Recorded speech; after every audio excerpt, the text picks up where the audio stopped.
Hello guys, welcome back to SWS Boxing today. Delighted to get back on the channel, Paul Webb. Been a little bit of a while, but yes, it's back with shows now, back getting them coming thick and fast now, these shows are, which is always good. Yeah, good to get you on as always, Paul. How have you been? Yeah, great to be on again, Sam. Thank you for having me as always. Yeah, really good. Got a busy weekend ahead, back-to-back shows Friday and Saturday. It's something that we talked a little while ago that we weren't going to do again, these two shows in 2 days. It gets all the staff and everyone all stressed out, but they're big shows, important shows for us, and it'll be our final ones before the break for the 6 week holidays. So yeah, busy weekend, but a good weekend to come. And both cards are just as equally as good as one another. Yeah, for different reasons, really. So the Northampton, we'll obviously start with Northampton on Friday night. Northampton for us has been a place we've been to frequently, two, three times a year for the number of last few years. But for the first time, it feels like those sort of prospects in Northampton are kind of really moving their way up to that kind of title level. So for a lot of these guys, this might be their final fight before they land something big. And what's been extra special for us is obviously having Ethan James on as well. So Ethan, who's only ever boxed in, big arenas or on big shows, televised cards, he's never actually boxed in his hometown before. So it's great to have him on. He sold a load of tickets and he's been matched with an interesting fight for this six rounder against Preston. Yeah, well, we'll get onto that in a second, but yeah, we'll run through the Northampton card quickly. But yeah, you've got Denis Jinakayev, who I believe is a late addition. I didn't actually know he was on until you sent me the list. Former English and Southern Area champion, Yeah, as well. He's fighting Donny McInnes over 4 rounds. Talk about that contest.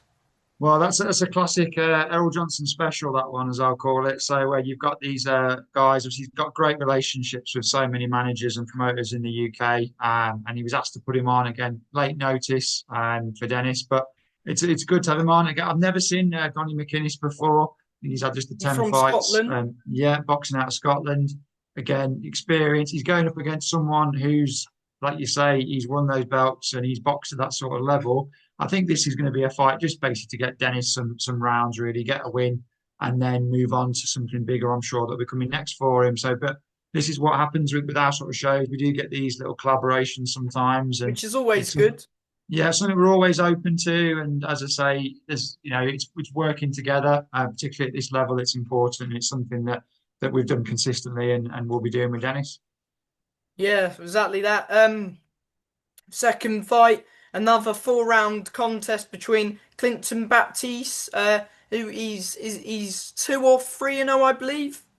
Yeah, Clinton's made a really good start. There's been shows that he's meant to have been on that haven't quite come through, and he's someone that I think if we can move him in a hurry, or if Errol and the guys can get him pushed onto bigger fights, because he's definitely got that ability. He's a very talented guy, and again, this is just another 4 rounder for him against Callum Hyde. Again, Callum's not someone that I've seen on one of our shows before, so it'd be interesting to see what he brings. But Clinton certainly looks the part, and he's got a bit of power about him as well. He's good to follow on socials. He's always quite entertaining on his videos on the weekends when he's in the gym, particularly. So looking forward to seeing what he has to offer against Callum. Yeah, 100%. Uh, Fight three, which is a very intriguing fight in my opinion between Yaha Abdullah. Probably said that wrong. I apologies if I did. He's boxing Eric Omar Lopez. 4 rounds. That's going to be a war. That one. I mean, I saw Eric a few weeks ago at the York Hall, and he was in some dust up. He dropped him as well. Well, Yaya is my dad, who's a photographer at quite a few of the shows that we do. We're not meant to have favourites, but Yaya is his favourite fighter because he is just entertaining. He comes forward, throws a lot of punches. He's confident as well, confident talker. And as you say, this is going to be a really interesting test for him because with Eric, it'll be interesting to see what he brings. As you say, sometimes he can just slug and throw down and make it really difficult. Other times he's a little bit more cautious. Mm. But like you say, if Yaya's not on his game, then he's in for a world of trouble. But as I say, he's got good quick hands, good movement. And he's got a really good young support as well, which we always enjoy see turning out. He's a young guy, and he's got a lot of young fans. They come down, make plenty of noise, and they're a good addition because on this show, obviously with Dennis being added late on, but everyone else on the show trains together at Shoebox. So Yaya is the one that isn't, sort of the one on the outside a little bit, but Northampton fans always enjoy watching him. And yeah, I think he is someone that we could see move to area title level sooner rather than later because Mm, he's quite hungry for it. yeah. Yeah, another one I believe who's boxing out of the shoebox gym is Charlie Hamilton, who's making his debut v Naeem Ali over 4 rounds. Yeah, well, Naheem Ali, obviously someone that you'll have seen many, many, many, many times as I have. Really good guy, gets the rounds in, takes these debutants, these guys that are 1-0, 2-0, 3-0, or sometimes more, the rounds. And he's in with Charlie. Charlie, an excellent amateur. He achieved a lot in the amateur game. Does a lot of sparring with Ethan James, so he's getting plenty of experience there. And he's buzzing to go. Like I spoke to him a few weeks back. We did a preview piece for Charlie, and yeah, I think he's just excited to get in there really. And he's just another name to come through that shoebox system and under the coaching system there. They've got so many guys coming through a really good amateur program, It's a busy and night for Team Shoebox.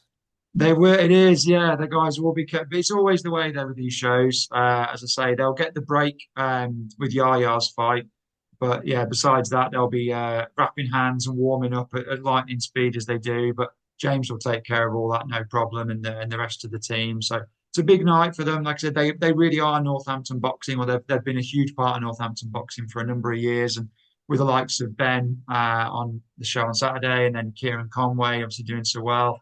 They're a really thriving gym and a great partner to work with. Yeah, 100%. Big weekend for them. Tysil Warfel over 6 round v Bahadur Kamari, which is another great fight.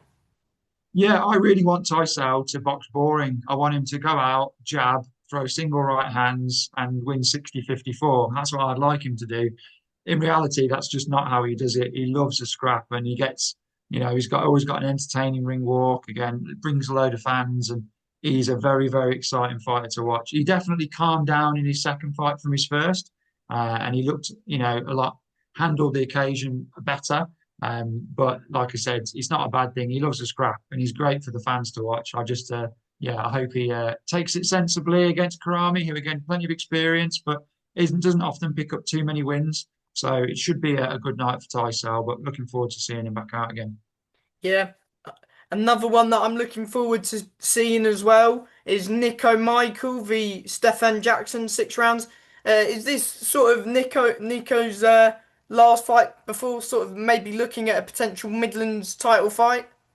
Really hope so. I mean, Nico's done the 6 rounds before, and the last time he did it, he looked again more comfortable than the first. At his weight class, it's challenging to get these sorts of fights. He knows that, and it's a difficult one. There are so few at area level, or even jumping up a little bit to English title level that you can really look at.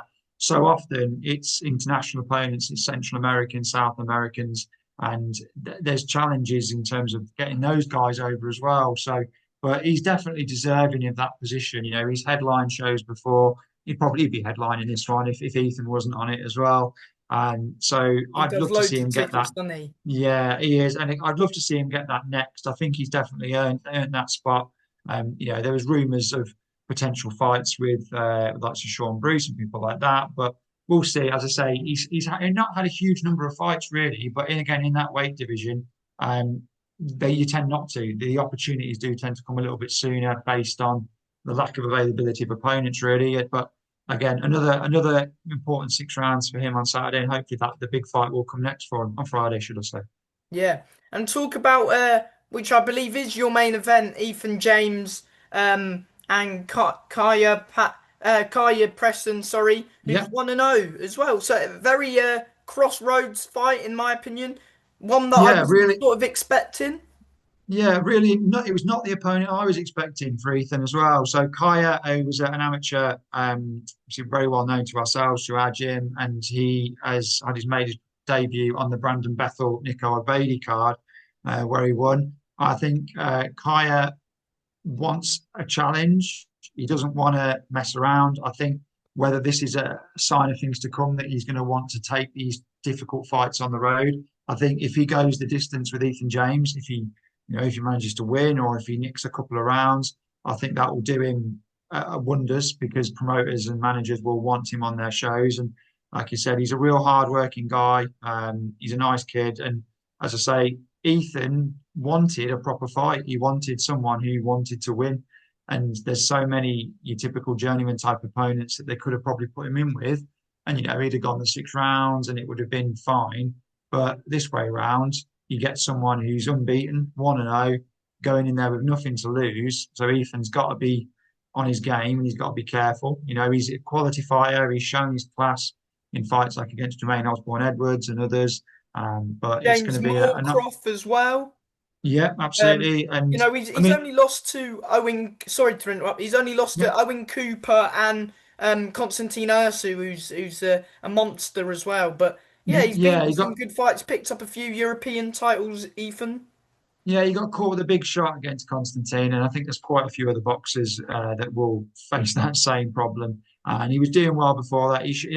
He's a really good technical boxer. He had that from his Yeah, amateur days. He's been so used to being on the big arenas and the big shows. But what I quite like about Ethan's attitude at the moment is he's almost sort of saying, "I want a couple of building fights again," because he has still got 6, 7 years in the sport, and it's very easy, I think, for fighters to get written off after a couple of losses.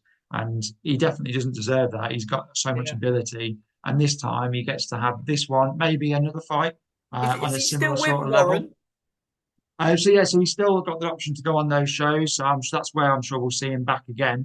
But it's just about getting a little bit of a reset for him, I think, at the moment. And there'll be big opportunities for him to come. As I say, he's got a load of support, and it's great for his support as well because they've always followed him, but they've had to generally be following him in London, following him in other parts of the country. Yeah, And where often on these big shows, when you're on the undercard, the tickets obviously are very expensive.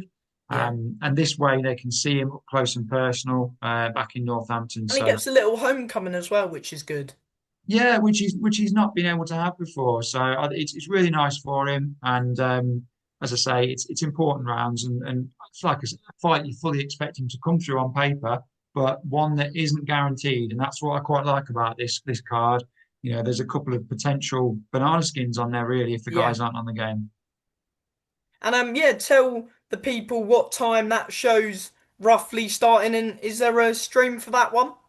So there should be, yeah, so different sort of stream. So we've got both shows this weekend. Saturday is a more extensive stream with commentary and everything. Friday's show, we are planning on streaming it on YouTube just from a fixed camera, which is a fairly basic setup, but it's better than not having an option. And Yeah. particularly with how well tickets have gone, it's great for those guys. As I said, they've all worked hard. Obviously, as we all know, selling tickets is a huge part of the game, and it's something that they've all put a lot of effort into.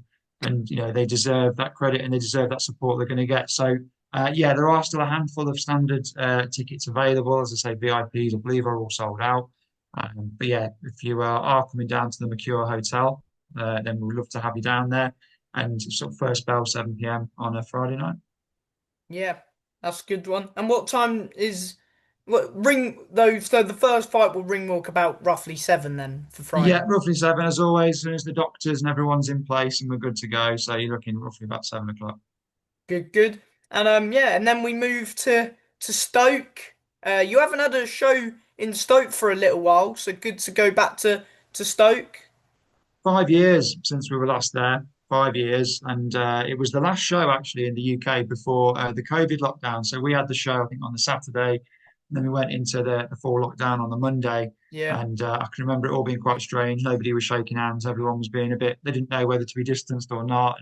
But it was an important night because it was those nights really that showcased Nathan Heaney, not just the boxer, but Nathan Heaney in terms of the fan base and the entertainment that he brings with his ring walk and those fans who are unbelievable. And a video of his ring walk obviously went viral. Everyone saw it, and then he was winning fights. More importantly, because you can't just be doing the dancing and the singing; you've got to do the fighting well as well, which he did.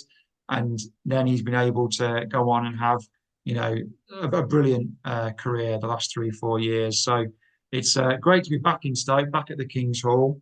We wish we had a bigger venue. That's the only thing. We'd love to have had something a bit bigger, but you know, it is what it is, and the place will be packed out. It will be 1,200 people in there. Really good atmosphere. Yeah, can't wait for Saturday. Yeah, and we'll talk through the card now then. So yeah, we've got Levi Vong over 4 rounds. He's boxing Leon Mitchell. Talk about that fight. Yeah, Leon Mitchell against someone that's like yourself. You watch a lot of these sort of shows. You'd have seen Leon before. Levi is he's a really good character, big personality. He's desperate for a knockout, is what he wants, and he's desperate for putting people over. That's what he wants to do. And he was going. I think there's been shows he was scheduled to be on, but then having him on this one is great. As I say, he hasn't got the pressure on to worry about selling tickets because they're all done. He can just concentrate on his training, which is the same for all the other guys on the card as well. And yeah, he's an interesting watch. Or he's a very heavy-handed, and he's been improving so much technically as well over the last couple of years, working really hard with the guys in the gym. And yeah, he's going from strength to strength. So again, he'll do some to put Leon away, but that's what I know he's going in there to try and do. Yeah, 100%. And then we've got Connor Parker v Joe Blanford, 6 rounds. Connor Parker as well. He hasn't fought for a little while, and he was meant to fight Ethan not long ago as well. Yeah, the key thing for Connor, this is just about being active, really. I think we all know the ability that Connor has. He's fought at a good level previously. And then since then, he's kind of been dotted on a couple of shows and, just keeping ticking over and ticking over. And, if he comes through this fight with Joe, hopefully a big fight will land again for him because, he's, again, one of the nicest guys that you could work with in the sport, really polite, really friendly, but he's technically very, very good. He's got a little bit of spite about his shots as well. So hopefully after this one, if he comes through clean, then he'll land himself a good fight. Yeah. Maybe try and get that fight with Ethan back on, or we'll see what happens. We'll have to see what happens for both. As I say, both guys have got options, so we'll have to see what happens next. Yeah, 100%. Yeah, you've got Ollie Cooper, the super middleweight Midlands champion currently. He's fighting Dylan Courtney over 6 rounds. Talk about that Yeah, contest. again, this fight is just about keeping Ollie busy and active. He had that fantastic win to win the Midlands area title. He looked unbelievable that night. I've been in the gym at Wolverhampton Boxing Club and seen him spar. He did rounds with Jermaine Osborne Edwards when I was there. He's a hugely tall, imposing guy at the weight, and obviously his style is tricky to handle, and he's good. He's very good, and I think this is a great opportunity for him to be on a show where there'll be plenty of eyes on him as well, because even though he's climbing the rankings and I think he's in the top 10 in Britain now, there are still people that might not know about him and they'll get a chance to see him on Saturday. It's about, again, getting in rounds, getting experience, but he always looks for the knockout. He was doing that last time. He was pushing right to the end, and he'll be doing that again on Saturday night. And then a potential defence of his Midlands area title later in the year. In Or Cannock. yeah, that's been named. We've not had any announcements or anything on that, but the board did put that announcement out, so Yeah. we'll have to keep an eye on that one. He has boxed, obviously, he won his title in Cannock at the Premier Suite and Sports Bar, so we look forward to seeing Ollie back out. I think he'll be one really entertaining one for the fans to watch. 100%. He's one to look out for, is Ollie. Next up, you've got Lewis Lawton, who's getting a lot of praise. Big prospect himself. He takes on the tough Dale Arrowsmith over 4 rounds. Talk about that fight. Well, this is going to be a really interesting one. Again, a great collaboration with having Lewis on. Obviously, Lewis signed to Queensbury and trains under his dad, Scott Lawton, at their gym, Impact Boxing in Stoke. And those guys do a lot of great work for boxing in Stoke-on-Trent, putting on their own shows. Lewis, when he was signed to Queensbury, he said to me that it was great, and he made a fantastic debut. Blasted the guy out in around a minute. Yeah. But he did sort of say that he didn't think he'd get to fight in Stoke potentially, for a long time. This opportunity's coming just his second fight. I know he's really excited to be on the card. And he's, like you say, you talked about his amateur background, won the Haringey Box Cup, a quality fighter, the kind of fighter that just gets swept up by these big promoters. And it'd be good to see him in with someone like Dale, who, again, loads of experience. I don't imagine Dale's going to fall over in 45 seconds, but you never know. Let's see what Lewis has got. And again, he's going to have a nice local show for his supporters to come down, and another good chance to keep active. And after this, he'll be back on a big arena show next, I'm sure. Yeah. And talk about your co-main event of the evening. It's for the English, well, it's for the vacant English welterweight title between Ben Vong and Robert Dalton, who's a former Northern Area champion as well. So another good fight. Yeah, I'll make sure that I call him Bobby on Dalton because he Bobby, stressed. sorry. No, it's all right. On all the paperwork, he's Robert, but he stressed to me that he's Bobby. So, yeah, this is a fight that could headline its own show. It could be a Yeah. fight that could be on a televised undercard. It's credit to Nathan really that we've got this fight on as well because he wants to put on the best show possible for the fans. Ben Vaughan is just a power punching machine. You know, won his Midlands area title in a round, won his eliminator fight in a round Against Dom pushed. Hunt as well and Yeah, Liam Liam Gould. Gould. Yeah, just and Liam He Gould's a came quality close fighter, against Echo Essuman as well. and that performance has only gone on to look better as time's gone on with Echo's performance against Josh Taylor. I mean, Echo Esserman, will potentially be a world title challenger soon. Yeah. Ben pushed him all the way, and that was his first TV fight, his first fight against someone of that caliber, and Personally, I thought that that could have just gone either way. it was very, very close. And Ben had to handle obviously the difficulties with the cut and things, and yeah, he's brilliant. He's again his personality is starting to come out a little bit now as well. Like he's really starting to express himself a little bit more. But he's coming in again now against Bobby Dalton, who said unbeaten in 10, Northern Area champion, beat Saunders for that title, who I think was 16 or 17 and 0 at the Big time. And win that was. yeah, massive win. It's his first time boxing away from the Northeast, so we'll see how he handles that. But it will be a fairly neutral crowd. It's a chance for both of these guys to win over some new fans. And it's a cracking 50-50 English title fight, and one that I'm really looking forward to. It's going to, for the fans that are coming in to see Nathan, hopefully they get in nice Get and him early for and make that. sure that they catch that one. It could last a round. You just don't know. So you want to make sure you're in there to see it. Yeah. Bombs are gonna go for that fight as well. Definitely. And yeah, your main event as well. 8 rounds, middleweight division. Nathan Heaney v Grant Go Getter Dennis. Talk about your main event of the evening. Well, when they announced that Heaney was going to have this homecoming show and the fact that he'd be back on a BCB show, going sort of full circle back where he started, they could have put him in against anybody. I don't think it would have mattered and we'd have sold the place out twice over. He's that popular. But it's interesting that he's gone with someone like Grant Dennis, who, on paper, the last couple of years of his career, he's been spending in the away corner and he's had some wins, some losses, but he's had loads of notice. He seems really, really fired up for it. And if Nathan isn't on his game or, loses concentration for a second, Grant will look to capitalize. And for Grant, it's a chance to put on a big performance and just let people know that he is still there. But it's all about Nathan Saturday for us. It's his homecoming. He could have done this in lots of different ways. It could have been on a pay-per-view behind a stream. It could have been on a card in Manchester or Birmingham, but he loves Stoke-on-Trent. That's his home, and he's so passionate about that. He's got this show, this fight in his home city, back at the King's Hall, where everyone will have the flags out. All the fans that have been there following him, some of these guys from day one, they're all coming back out again. And it's going to be a real, real special occasion for Nathan. I know he's put a lot of work into this. Grant will be looking to cause the upset and come and spoil the show, but I think Nathan should come through with a big win and really put on a performance for those fans.